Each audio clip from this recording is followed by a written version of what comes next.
And so I'm not sure if you can see my face or not, but this is me. The corporate image is probably quite different to the reality these days, but I'm here to talk to you about something I feel really passionate about, which is supporting our parents returning into the workplace. I currently work within the NHS. I'm there as an interim resource at the moment, but I've worked in a variety of organisations and settings. This is a snapshot of me. So, crikey, in March of this year, I celebrated 20 years working in the recruitment space. The last decade has been more in-house, working again in a variety of settings and partnering with businesses and HR teams to recruit in and maximise the talent that they have. My next slide is 32 months of what I'm terming parental experience. When I discovered that I was to be a parent, I kind of counted it from that date when everything changed. The wine on a Friday stopped, and I always got a seat in meetings. So that's kind of what kicked off 32 months ago. And then I've got 20 months of trying to be the best parent I can be, but also the best professional I can be. And this is kind of the part of my life where I've termed it winging it. And so how did this conversation come about? So last year I wrote a blog which was kind of based on personal experiences, but from some conversations I'd had, and also the then Duchess of Sussex. I think that's what she was. Meghan Markle, as we know her, talked quite openly about some struggles that she experienced as a parent, and there was quite a lot of negative feedback to that. Why should she struggle? She's kind of got all the money, she's got all the resources, she's kind of got it all. And a lot of what she said resonated with me. Not that I'm a duchess. I'm sitting here in my front room. I think I have a green knitted dinosaur potentially over my left shoulder. So my life is obviously very, very difficult, different, but I had quite a lot of difficulties. And I suppose I wanted to share some of those in a public forum, and also look at some solutions around it so that other people going on this journey of starting a family would have something useful to take away. And it kind of posed the question, which is, so many companies and organisations are incredibly supportive, and people have a real positive exit when they start parental leave. But when they look to return back, not an awful lot has sort of changed, and you head off. I remember sort of getting in the car to start my maternity leave and driving off into the sunset, loaded up with good wishes and presents and balloons, and it was all really fantastic. 6 months later, I rocked up in a people carrier carrying a very strong coffee, sleep deprived, completely unsure of my identity and who I was anymore. So how do we look after people when they're coming back to the workplace? So this now leads to, whoops, I'm going the wrong way, the poll that I asked Natasha to put together for me. And I'm interested to know, the organisations that you work for, do they have any form of parental initiatives in place, other than a keep in touch day or two? I think you can have 4 keep in touch days, and other than a half an hour meeting with somebody from payroll to show you how to access tax-free childcare. Interested to know if there's anything in place. So I think we wait for the results of that to come in. Yeah, so I've just published it, so everyone should get a little pop-up. If you haven't had a pop-up, do feel free to just write in the chat box yes or no, and I'll just give it another 20 seconds so that the people can have that time to vote, and then I'll release the results. Can you see it, Eve, or is it not? I don't know, I can see it, it's bang in the middle of my screen. Perfect. But I can't Excellent. see anything coming through. No, that's fine. They're secret until I launch the results. So I'll just give it another 5 seconds or so, and then I'll launch the results for you. Fab. Okay.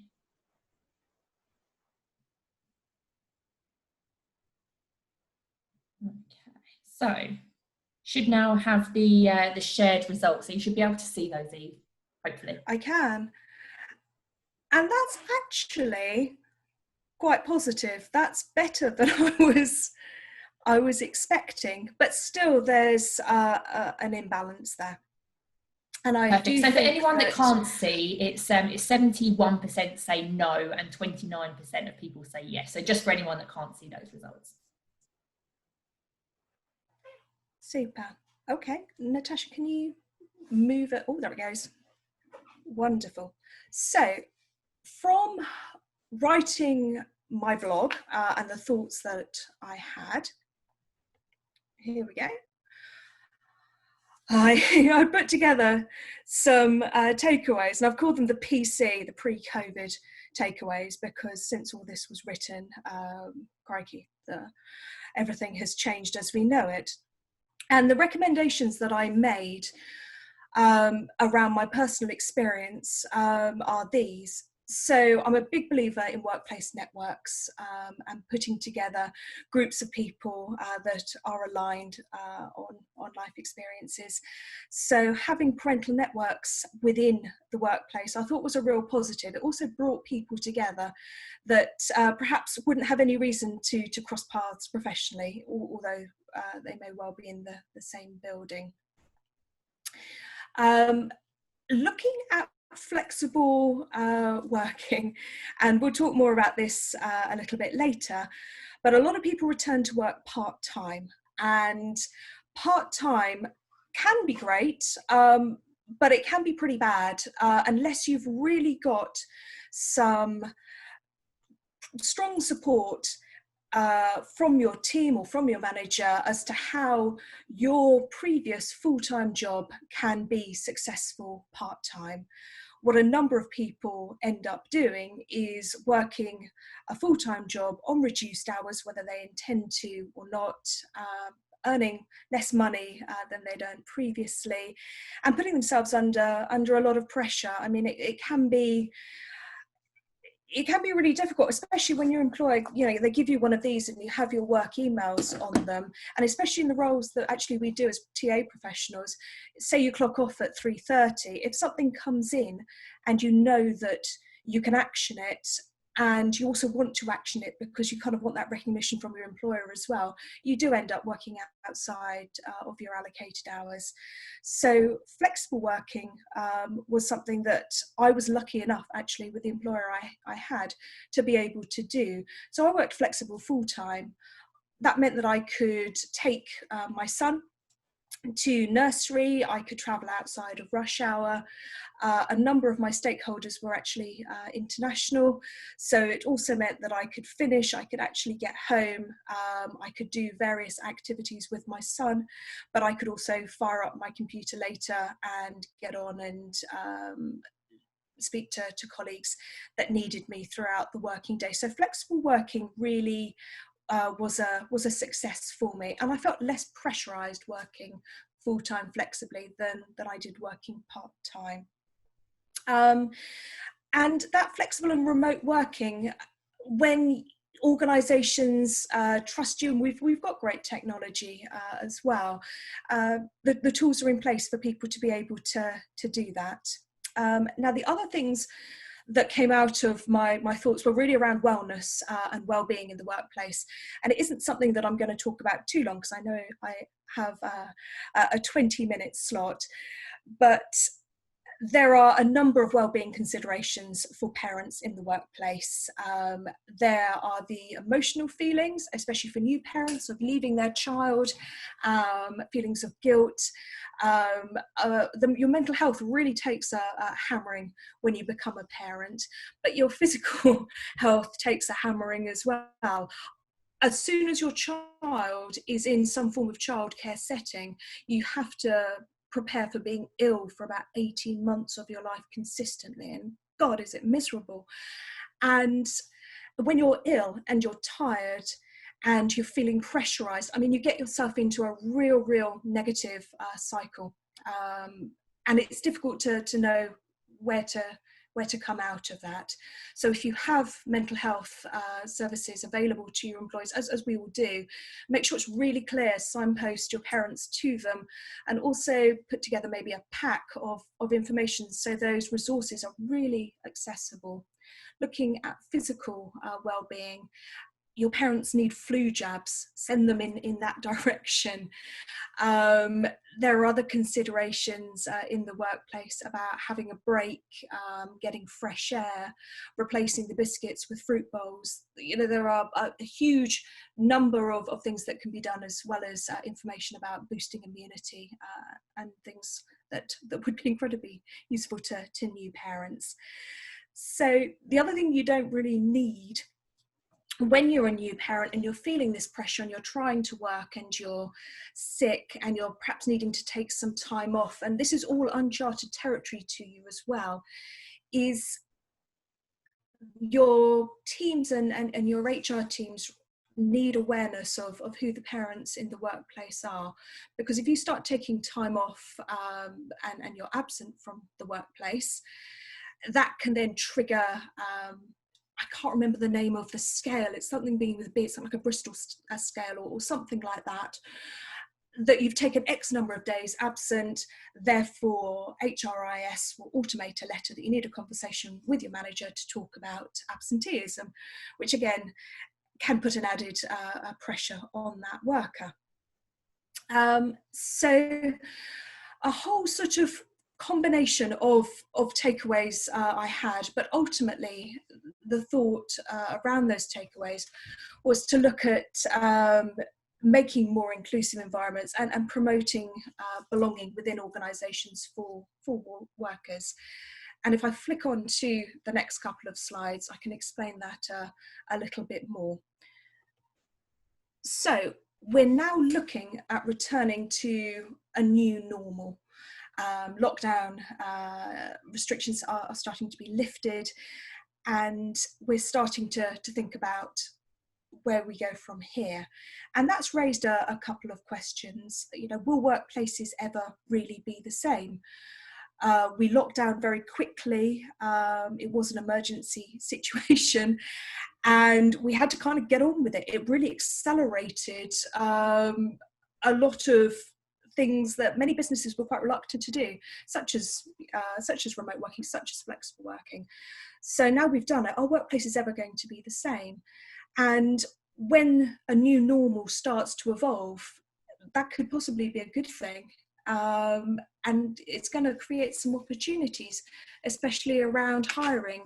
And especially around hiring, I think of individuals that are parents that have been reluctant to disclose that information in interviews, or be honest around the working patterns that could suit them. They perhaps say, oh, I only can work part-time, but to really think about, you know, how we can utilise resources. So COVID-19, something that is constantly coming in my inbox with my work with the NHS, and it has accelerated how we consider our workers that are parents, and it has accelerated, I suppose, actions within environments where, when I initially wrote this blog, a lot of people said to me that wouldn't work with my employer. It tended to be around uniformed sort of public services. I was told, oh, that wouldn't work, or that wouldn't work in education, or that wouldn't work within the NHS. But we kind of had to get on with it. And it's kind of been a crazy social experiment, and it's taught us a couple of things. And these are the ones that I picked out. The first one being that quite a high percentage of workforces, they enjoy working remotely, and it kind of suits them. They can be really productive. It can be a really good thing. And IT generally can cope. As I say, I'm working on a laptop here, which is possibly from the dark ages. And although I had a few technical issues with joining, and you can't see my screen in the format that I'd like it, we're getting there. And I'm able to talk to you about what I'd like to talk to you about. So it's a success. The other interesting stuff is around, again, health and well-being. Of course, we have colleagues that are not in good health, and we all know, I think now, people that have been touched by COVID-19, and it's not nice, and it's terrifying. We have a percentage of the workforce as well that this time has been quite positive for them, and they're actually enjoying quite good health, and they're feeling quite relaxed. They're not feeling as stressed as they've been previously, because they don't have to worry about getting a child to school or catching a train, or a whole host of things that, you know, can get you arriving at work feeling very, very, very sort of strung out. So people are feeling less stressed, and people are in quite good health. You know, when I was working in the office 9 to 5:30 or whatever it was, I don't suppose my diet was particularly good. You know, I relied quite heavily on the sandwich shop and the vending machine, as my colleagues would tell you. But now people are at home, we're eating home cooked food, we're kind of being healthier, and we're taking our exercise. You know, going for a walk a couple of months ago was the big treat, so everybody was doing it, everyone was exercising, everyone was getting fresh air. So some people are actually getting a positive out of this most unusual situation. And we've also got that sense of solidarity, which goes back to what I was talking about earlier about belonging. We're all in the same boat. We're all having to get through this. And it doesn't matter what level you are in an organisation, or how many people you manage, or anything like that. We're all having to juggle being at home, working, looking after children. And for those of members of a workforce that aren't parents, they're having to understand some of the challenges that we're experiencing, and empathizing with them.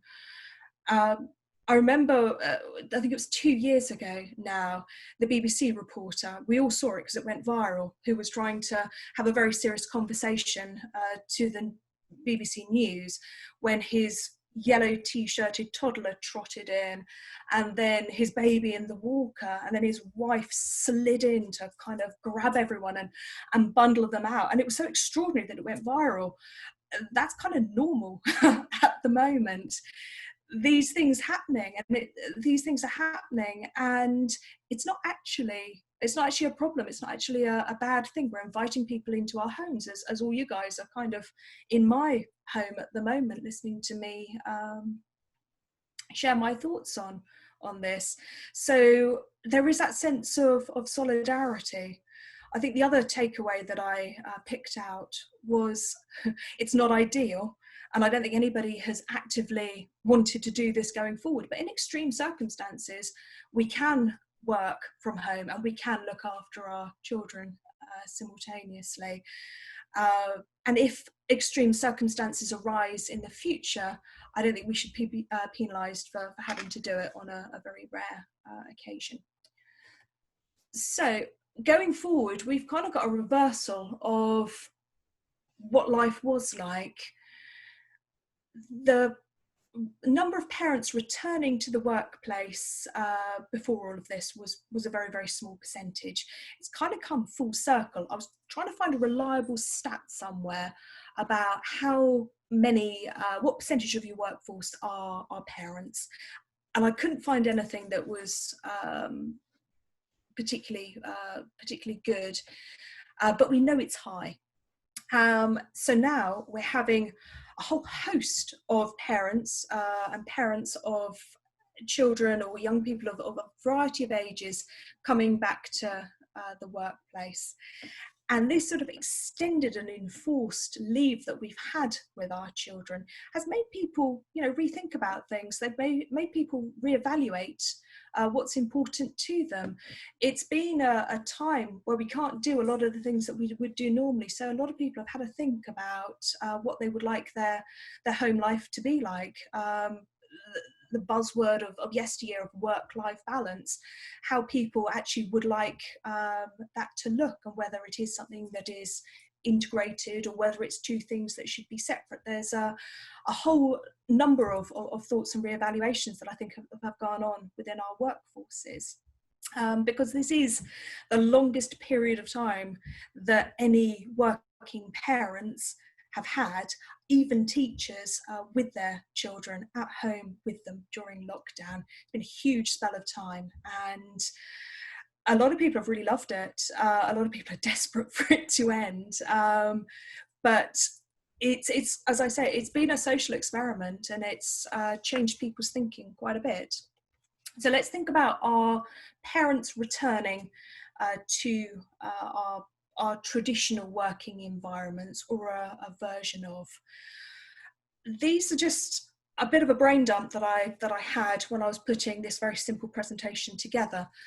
And these were the things that I thought about. And they weren't actually things around good IT, trust and technology, flexible working, full-time flexible versus part-time. It was actually around well-being once again, and being acutely aware of the well-being and the feelings and emotions of our workforce as they return to us.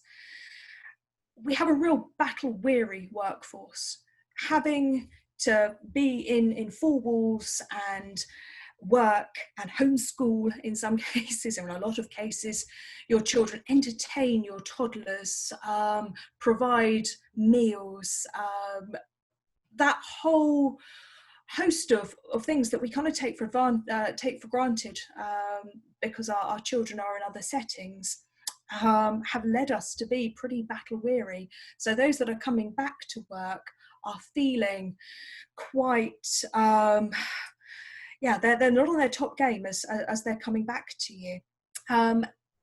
And talking about those emotions, people are going to miss their children. There's that separation feeling when you've had a really lovely long time with your toddler to actually then have to put them back into maybe a nursery setting. You know, those feelings of guilt will come back again as they did the first time you did it. So people are feeling quite emotional. They're also feeling anxious about how safe those settings are, whether we're going to get another spike in cases with COVID. There's a number of things that are concerning workers as they return. And that links into concerns for the future. We know our economy is in a bad place, but how secure are jobs going to be? How are people going to be able to support their families going forward? There are a lot of things that are keeping people awake at night. The other thought I had is, as I say, a lot of individuals that we work with, we know people that have been touched by COVID, and we have people that are grieving as well. So our workforces of returners, parents or otherwise, are feeling a real sort of sense of trepidation about doing it. So I have some new takeaways, and these are similar to the original ones, but tailored ever so slightly. I think the top one is around workforce wellbeing and workplace wellbeing. Absolutely needs to be a top priority. I think as organisations we need to really think about how we are going to be bringing our workers back, and how we're going to be bringing our parents back that have those additional concerns. I think workforce planning needs a massive shake-up.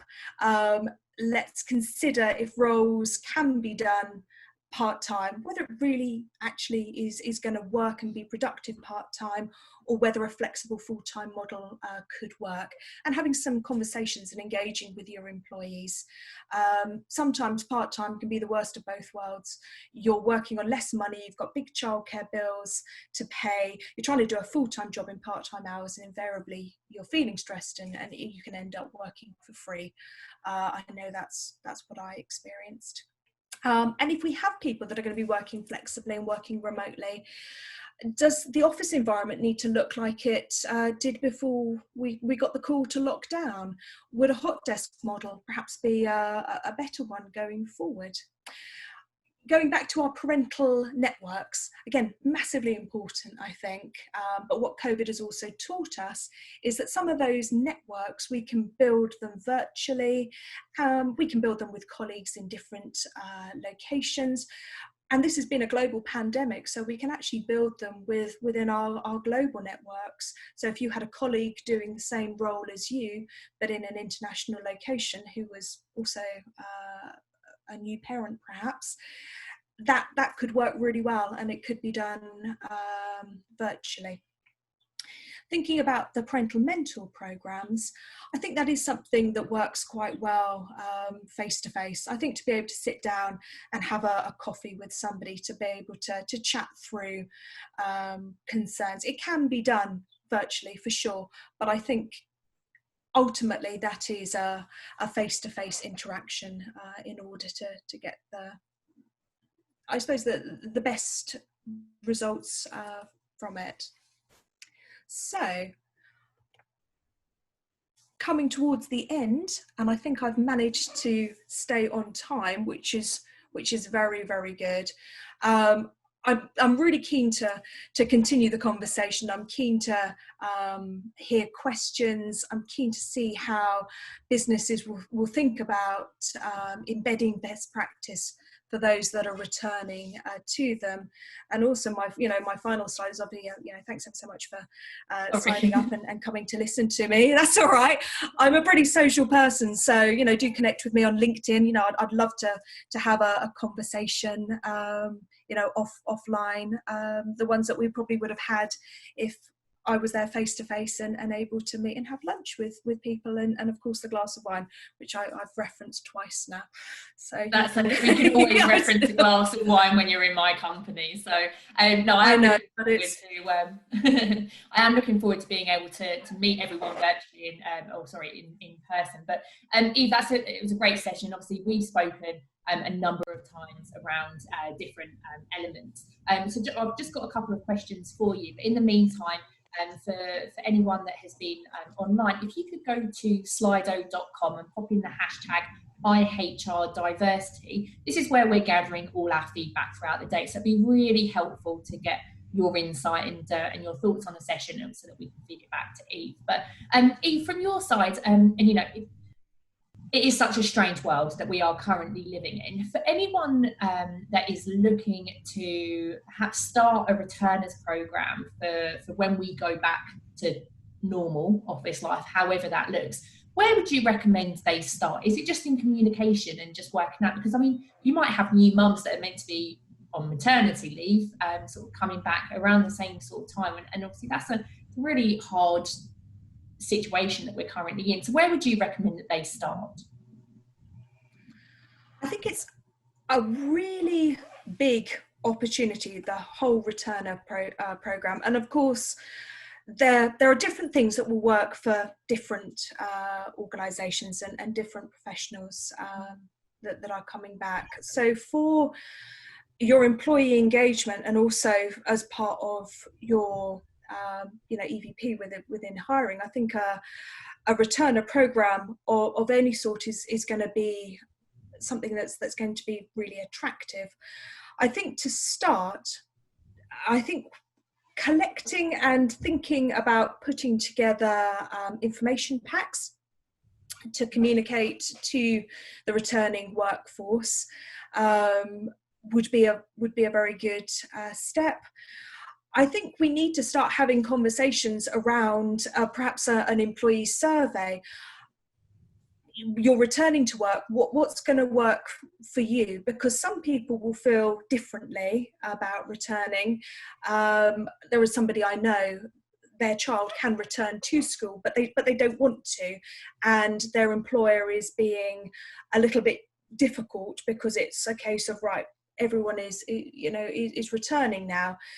And I think to go out to the employers to, I suppose, acknowledge that we've had a real change, and acknowledge that we know that you're going to be returning to the workplace, and what is it you're looking for us, I think could be a good start, because from that there should be some data in order to see some trends, to then communicate out findings, and then look at making some quite small changes, which I think could make a big difference. I think an awareness of something that needs to be done, and telling our workforces that, is probably as good a step as any, because if go looking at the poll that we did at the beginning, over 70% probably aren't expecting that, and it will probably make them feel quite valued.